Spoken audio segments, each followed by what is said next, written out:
This literally landed inside of me. What? Get... This is the kind of day we're having. Welcome back, everybody, to another episode of Satisfactory. It's the middle of January. I'm so tired of these stupid Christmas gifts, and I'm also so tired of these stupid trains. So I have tried so much to use these stupid path and block signals to make it so that the trains won't have these collisions, to avoid collisions. You know, it would be so wonderful to avoid collisions. I cannot get them to work. I can't get them to work. Like, you pull it up and you see how, like, the track is all red and stuff, but then, like, sometimes you'll put them down and parts of the track will turn orange, parts of the track will turn yellow, parts of the track will turn green. What does any of that mean? I don't know. It's anybody's guess. Like, I can infer that, like, you know, red means stop, green means go, all that kind of stuff. Like, I can definitely infer that, but it doesn't help me to be able to try to figure out, like, the game's logic of this is how this thing is supposed to work, because Nick's brain, it's supposed to be able to be like, if you set up the two signals, it's supposed to create a block. And if a train occupies a block, then you are not supposed to be able to enter a block. So we put, like, a path signal, or it can be a block signal, from what I understand, down at the other end down here. So that means the aluminum train should not be able to enter this block unless there is no other train in this entire section.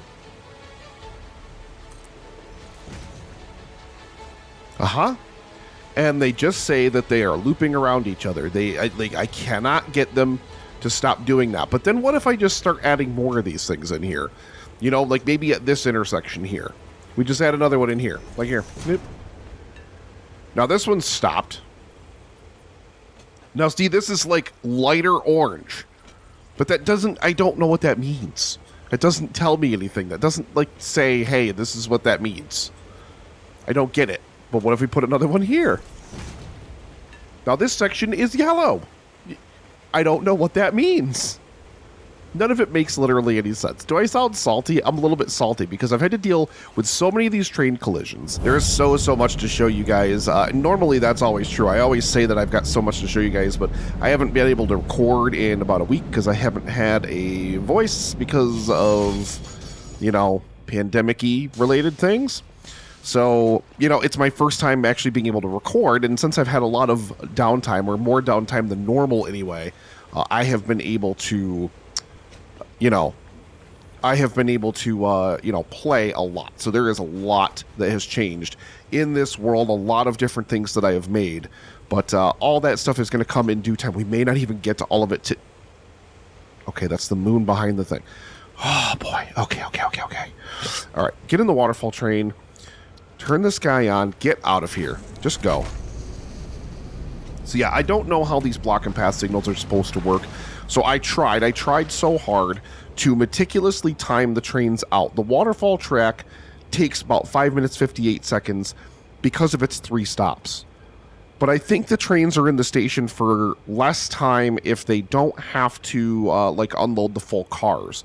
Like, if they can't unload all of the cars in full, then it's different than if it can unload, like, part of a car or something of that nature. I don't necessarily know. So what I tried to do is take the aluminum train, which was finishing out at about 5 minutes, 28 seconds, and add some time to its freight time.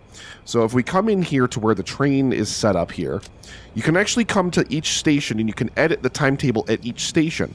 And by default, it's set to 1 load or unload has been completed, or 15 seconds is what it's set to by default. I wanted it to be like, no, finish the load and then wait for an additional amount of time. I tried setting it to and 15 seconds. Basically, it was just still leaving the station. So that's just the cumulative amount of time that it stays in the station. It doesn't matter about the load or the unload. So I read that as being like, 1 load or unload has been completed, and then wait for 15 seconds. Apparently not to coffee stain. That's not what that means. Apparently all that means is the train will wait in the station for 15 seconds, pretty much. So I changed these to basically be 44 seconds, give or take, which put the trains right around on the same timetable. So now they don't collide as much. Now it's not as bad, but they still collide periodically. Like eventually one train will still catch the other because, again, I think they take less time at the different stations depending on whether or not they have to load or unload stuff. So it's maddening. It's absolutely infuriating to try to figure out this stuff and to try to figure out these path and block signals that like I said, logically, they don't make sense to me. I'm going to have to look up some tutorials on them because unfortunately the game has literally all the game tells you how they work is this. That's literally all the game tells you, and unfortunately, Nick's brain is too small to contemplate what any of that means. You can see far in the distance a drone circling over top of my little bunker over there. There's so much to show you guys that I have... God! Jeez! Okay, could you please... Hello? Can you please stop it? Stop.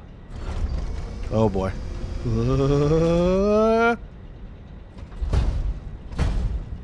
Oh, okay. I'm going to get off of this thing. But yeah, there's so much to show you guys about what's changed up top there. We're going to save that for a whole other episode because I haven't been able to record, but I've been able to play. So I have gotten a lot done. But one thing that is absolutely true of drones, and I didn't realize this until I started building the platforms, is that each platform requires 100 megawatts of power when it's connected. And as you guys have seen numerous times in the past, my power grid is laughably underpowered compared to my maximum consumption. And I actually will stick a little clip in here of a previous attempt I made at this clip to kind of show you the difference between what my power was and what it became after I flipped on all the drone ports that are up on top of the iron factory up there. You can't really see it from here, but there's a bunch of them up there. So our power needs were simply completely inadequate to basically move into kind of the next technological phase. So I had to build a brand new power station, and we chosen out here where our big quartz thing is kind of in construction, under progress, whatever. I noticed this this is like super early in the game. I noticed this little well out here. I was like, oh cool, there's like water under the ground. There's like water right here in the ground. But you can't put like a normal water extractor on it. I'm like, what the heck am I supposed to do? And then I unlocked this really violent thing, the resource well pressurizer, which is constantly pressurizing the pipelines and pumping out a ton of water. I also have this thing overclocked to a degree. Overclocking this thing too much requires way too much power. And I actually just found, just before I recorded this clip, I just found this little cave down here. I saw these like branches. I was like, that looks like a ladder, and realized there was this like whole little cave down here.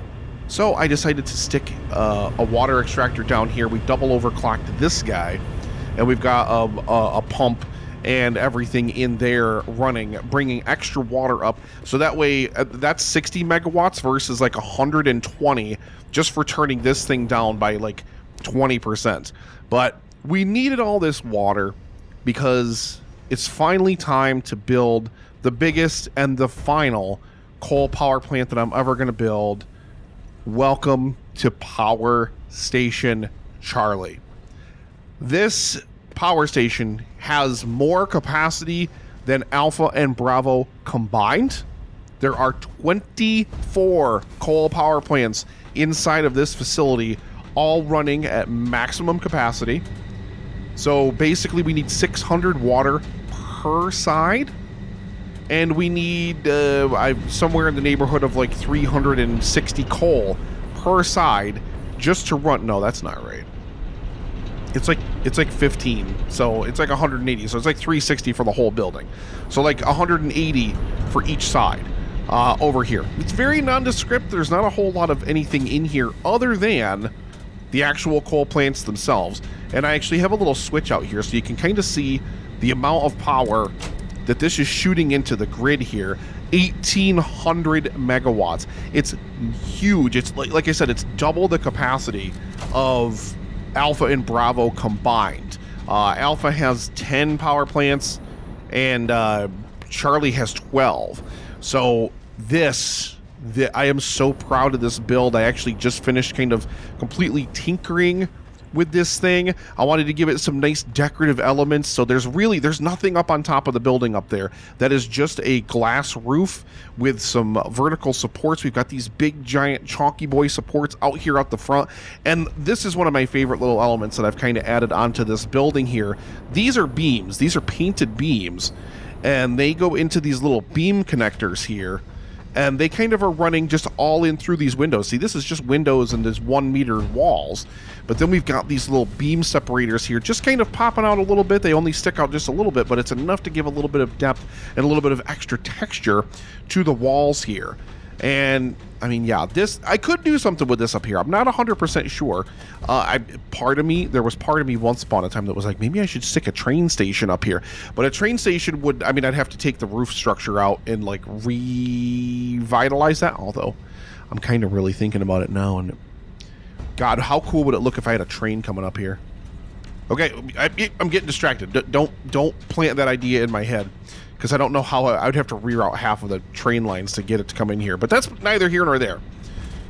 So just kind of going to walk around the building and just kind of give you guys give you guys a cool little view of the building from every side here. Over here on the back side, we have a truck station. So this is something I did not know. But these trucks, they can use coal as fuel. And since there are 2 pure coal deposits, literally, they're what's servicing the train station that's right here as well. But there are 2 coal deposits over here, so I completely cleaned this up to get rid of all the conveyor spaghetti and set up a truck station instead to have this is getting ridiculous. It is mid-January. Go away! God!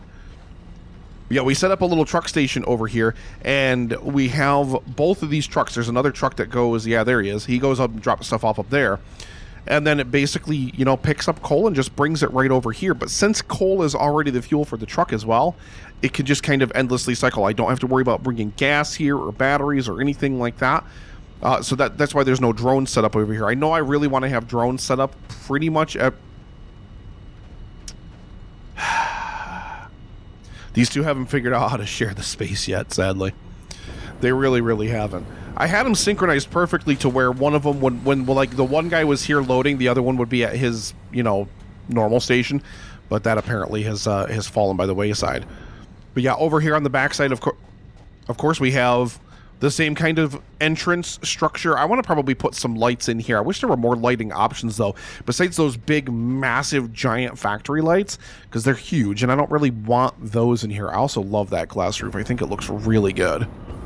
Really, really good. I've played around with a couple. I'll stick a couple screenshots in here because I actually had already recorded this clip once and then didn't like the design of the building because I had the walls in here offset, so the design looked a little bit more janky. But with the beams running across, it kind of made it too busy.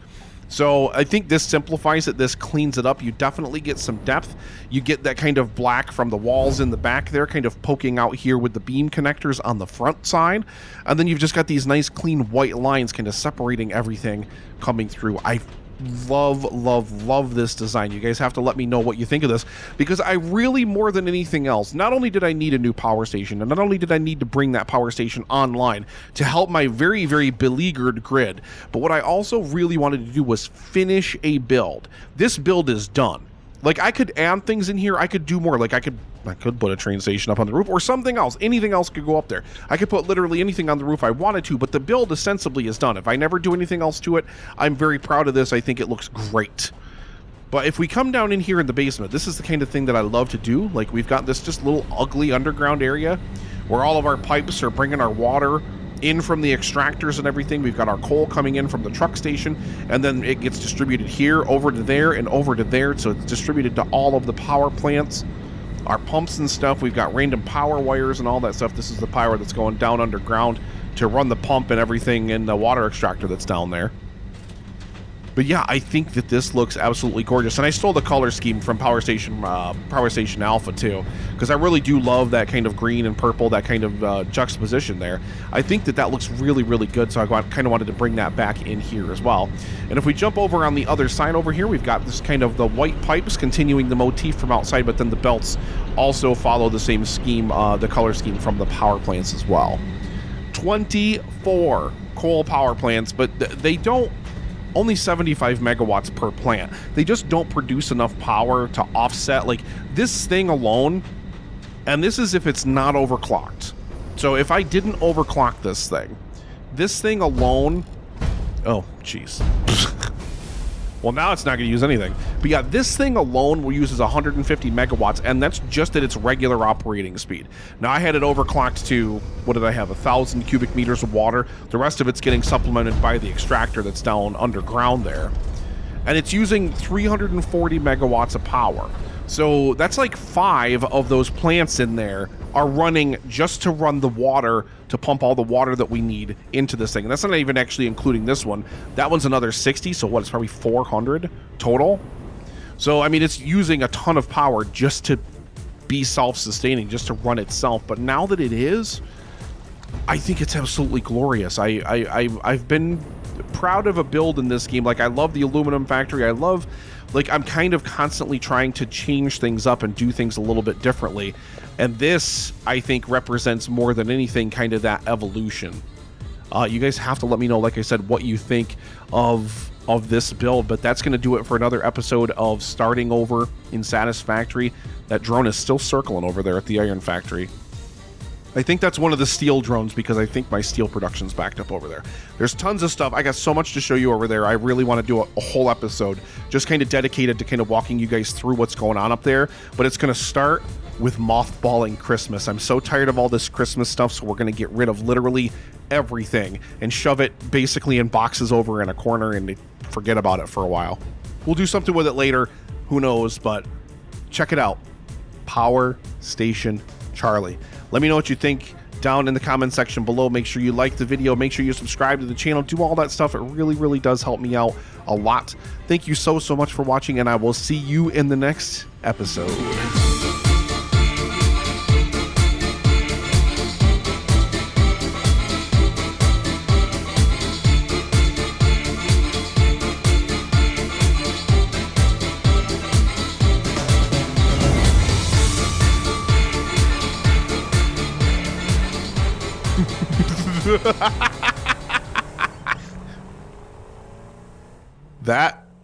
That was unexpected.